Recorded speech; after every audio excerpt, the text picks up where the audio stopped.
Magandang umaga po. Merry Christmas, Happy New Year.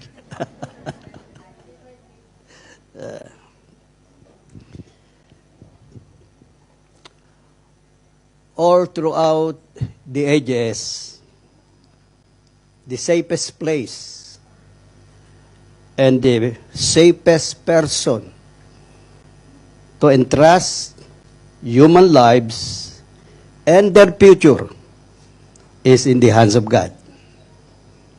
In John 10:28 to 29, we read, I give them eternal life, and they shall never perish, and no one can snatch them out of my hand.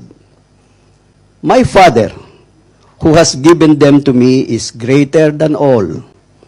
No one can snatch them out of my Father's hand. As we face the challenges of 2020, let us entrust our lives and our future to the hands of the Father and our Lord Jesus Christ. Affirming with fellow Christians in olden times, who used to say, we know not what our future holds, but we know who holds the future. I was reminded that this month of January is designated here as the Bible month. In the Philippines, we also celebrated and is celebrating Bible month. In history books, we learn of the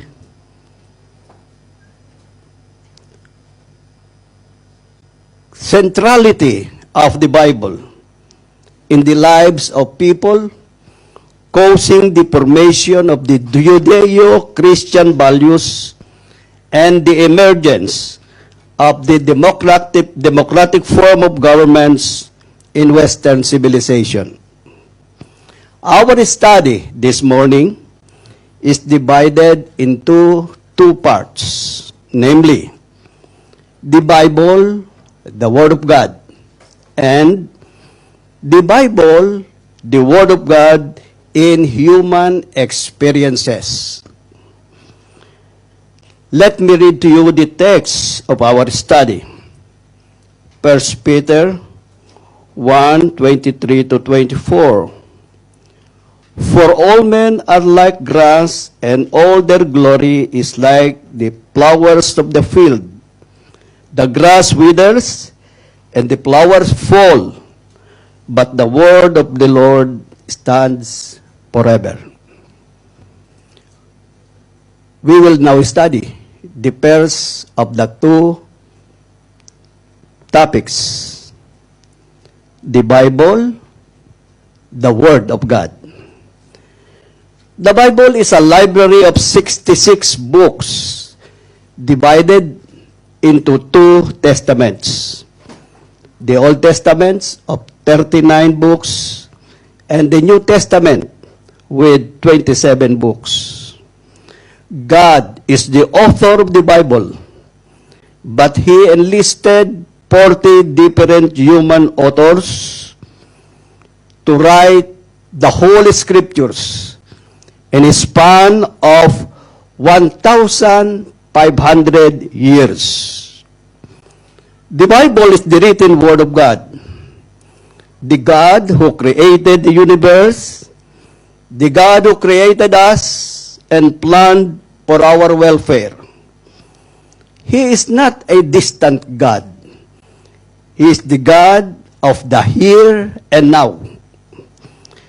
This morning, there are two things that I would like to share with you among so many that proves that the Bible really is the Word of God. The first of these two proofs, among so many, that I will study now, that will give us the confidence that the Bible really is the Word of God is fulfilled prophecies. The meaning is the accurate predictions of future events. While it is true that there are many agencies in every country in this world that predicts future events, like in the Philippines, it is called Pag-asa, that are able to predict the coming storms, rainfalls, droughts, and others. Yet, their predictions were limited and some of the times not accurate. But the written Word of God, the Bible, whenever it predicts the future, is being fulfilled and authenticated by history. Unfulfilled prophecies, we will cite only two personages this morning.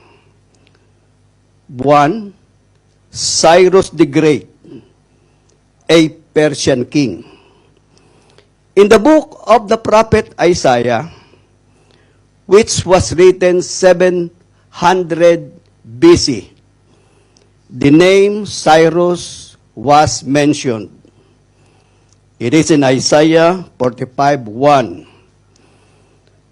Let me read it to you. This is what the Lord says to his anointed, to Cyrus, whose right hand I take hold of to subdue nations before him. This Cyrus in the book of Isaiah is none other than Cyrus the Great, the king of Persia, in world history. It was 150 years before his birth when the prophet Isaiah wrote his name and prophesied what he will do in behalf of the Jewish race. In the Jewish history book, it was mentioned that Cyrus the Great and his army entered to conquer and devastate the whole kingdom, the kingdom of Judah.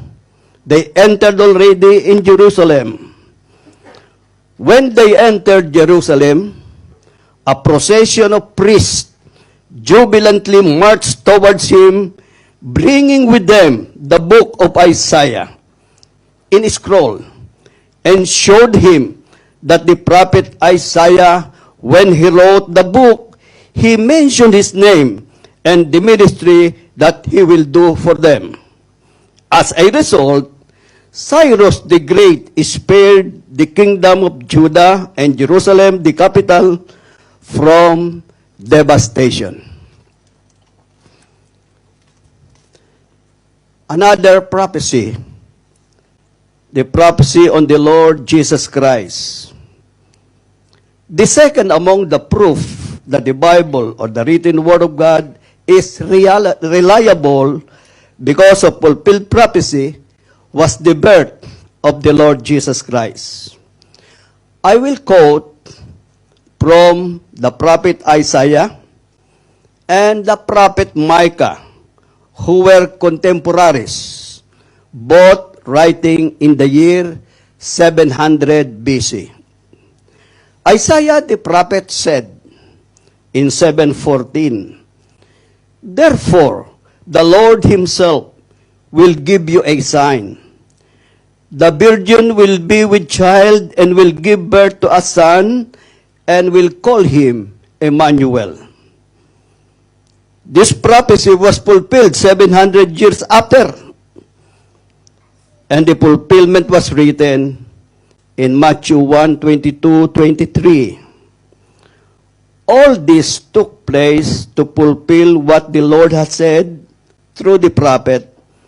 The virgin will be with child and will give birth to a son, and they will call him Emmanuel, which means God with us.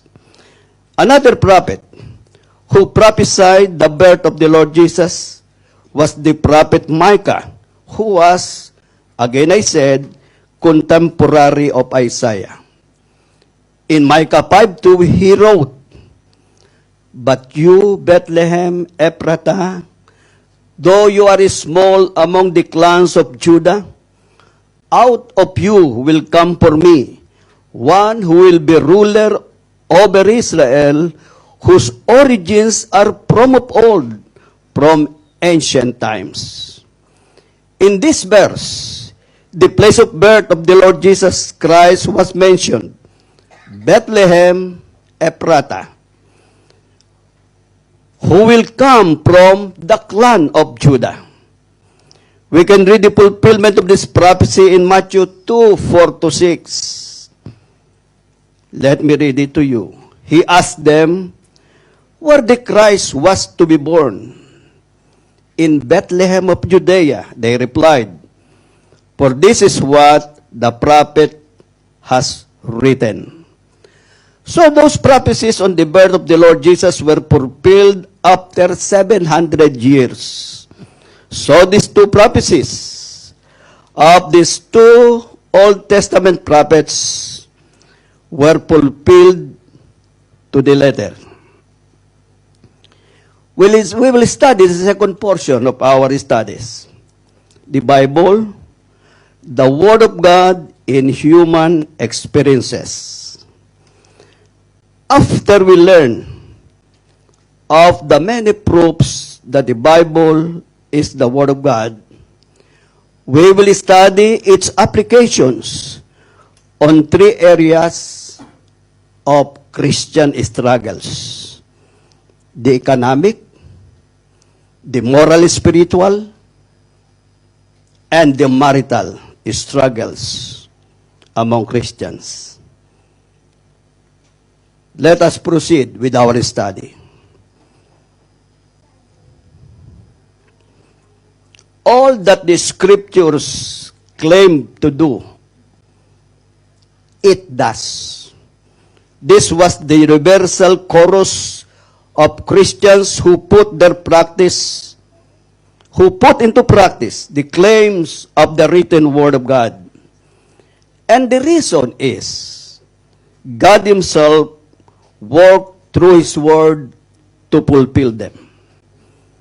Let me cite these few claims of the Bible on things economic.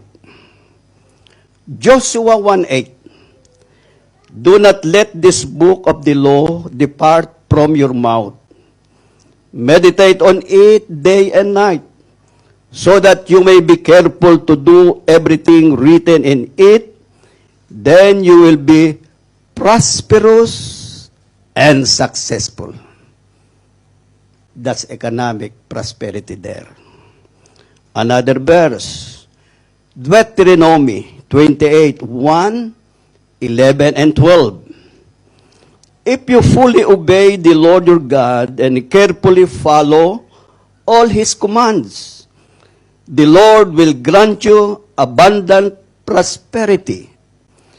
You will lend to many nations, but will borrow from none. In these verses, we learn of God's command to fully obey what He said, and God's promise of abundant prosperity and capability to lend and not to borrow.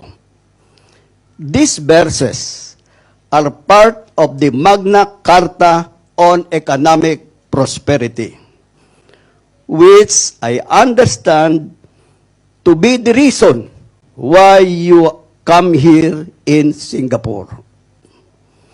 In my observations on those who followed these biblical prescriptions, in the books that I read depicting the economic journey of Christians, in the testimonies of committed Christians that I heard, the common denominator among them is that God fulfilled what He promised in His Word. Let us look on the moral spiritual. Psalms 119, 9 and 11. It reads, "How can a young man keep his way pure? By living according to your word.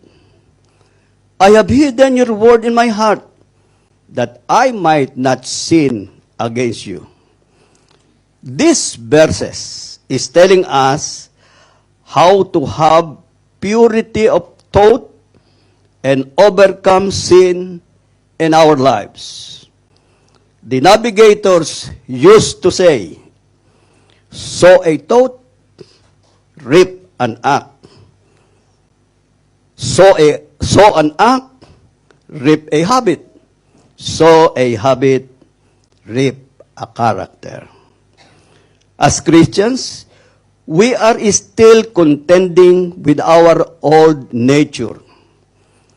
If we fail to follow what the Scriptures prescribe for us to do, we are liable to the deception of our sinful nature, to the end that moral garbage will flood our thoughts.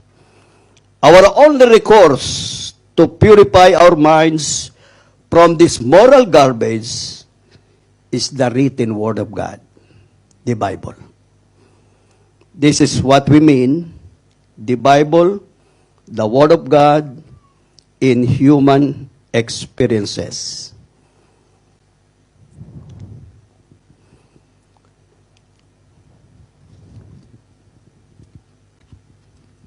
Now the third one, the marital. We will ask the question, what are the biblical imperatives among Christian parents, among Christian youths, among unmarried people? What are the biblical imperative? Apostle Paul, answering this question, wrote in 2 Corinthians 6:14-17, "Do not yoke together with unbelievers. For what do righteousness and wickedness have in common? Or what fellowship can light have with darkness? What harmony is there between Christ and Belial? What does a believer have in common with an unbeliever? What agreement is there between the temple of God and idols? For we are the temple of the living God. As God has said, I will live with them and walk among them, and I will be their God, and they will be my people. Therefore, come out from among them and be separate, says the Lord. Touch not the unclean thing, and I will receive you." The sentence, "Do not be yoked together with unbelievers," refers to the relationship we call marriage. The believers which the Scriptures do not allow to be married to unbelievers are those people who acknowledge that they are sinners, repented of their sins and received forgiveness, who received the Lord Jesus as Lord and Savior and Master of their lives, and who experiences the transforming power of the Scriptures. These are the believers whom the Scriptures introduce not to be yoked together with unbelievers. In this passage also, the Scriptures answers the question, why? By distinguishing the believers with unbelievers and the unbelievers, and qualifies them. The believers are distinguished from the unbelievers in 2 Corinthians 6:14-6 that we read. Now, the believers in verse 14 and the unbelievers, they have nothing in common. The righteousness, the believers are those righteous, the believers are those in the light. The unbelievers are those who are wicked and in darkness. Besides, there's no harmony between them, because there is no harmony between Christ and Belial, and there is no harmony between the believer and the unbeliever. In verse 16, it is stated, there is no agreement between the temple of God and the temple of idols. God, through His Word, the Bible, is giving instructions to the parents, to the unmarried, to the teenagers, that has to do with marriage. Now, if it will be of help, I would like to tell you my recent personal experience on this topic, the Bible, the Word of God. Yes, the Bible, the Word of God, and human experience. In the years 2017 and 2018 and part of 2019, I conducted different seminars for pastors, deaconesses, and local church leaders of IRM denomination to 17 provinces in Luzon and in the Visayas. I learned that many pastors and deaconesses are ministering to 2 or 3, and there are even 4 churches that they are ministering unto. I then sense that the Lord is prodding me to conduct a missionary training school again. Because in the 1980s, I conducted missionary training school. In fact, more or less 50% of the present IRM workers are graduate of that school. The burden of starting another missionary training school laid heavily on me. That on the first 2 months of 2019, after being made clear to me from the Word of God and personal reflections of God's instructions, that He wants me to start again another missionary training school, I consented to God's prodding. The leaders of the IRM denomination, in my meeting with them, consented to my request to allow me to start a missionary training school again. The opening of this school was circulated to the IRM constituency on June and July of 2019. My problem was the financial need of the school. This school will not receive any fee, any tuition fee. The students will stay in the school all throughout the 9 months of training. This school will provide for all the expenses, food, medical need, salary to the staff and teachers, electric bills, water bills, mineral water for drinking, and other miscellaneous expenses.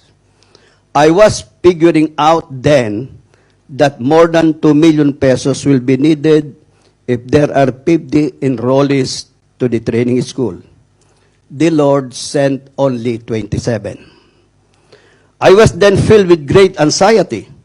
So I went to God in prayer at home, and when we come here in Singapore on June 2019, I frequented the Vision Harmony Park for prayer and meditation. The Lord led me to His Word, the Bible. 4 times, the Lord assured me that He will undertake the expenses of the school through His written Word and through His spoken Word, which I heard audibly. I cannot relate to you today the content of those 4 assurances that God gave me. But the detail of those assurances is in the manuscript that Renette required me to prepare which manuscript Sidney and Renette will make a video before we leave for the Philippines. What I want to share with you this morning is the last of the 4 assurances that God gave me. It was a spoken word audibly communicated to me. It is in Tagalog. Huwag mong abalahin na iyong sarili sa hindi mo sakop. Ang intindihin mo ay ang iyong sakop. In English, don't be anxious and bothered by the thing that you are not responsible. Rather, be bothered with the thing you need to do. Immediately, I understand that God is telling me not to be anxious with the expenses of the school, for it is His responsibility. Mine is to prepare the school. My anxieties were gone after all these 4 assurances. The enrollment came, the school started on August 19, 2019. I did not tell anybody on the need for money. Those who asked me if the students will pay the tuition and other fees, I answered them, there is no tuition or any fee. As for today, here are the data with regards to the school to prove that God fulfilled His word. Total number of donors in July, 5. Total numbers of donors in December, 95. Number of countries where donors are based, 8. Sacks of rice donated, 27. Kilos of meat and meat products donated from July to December 2019, 138. And there is enough cash until the end of the training on May 2020. Praise the Lord.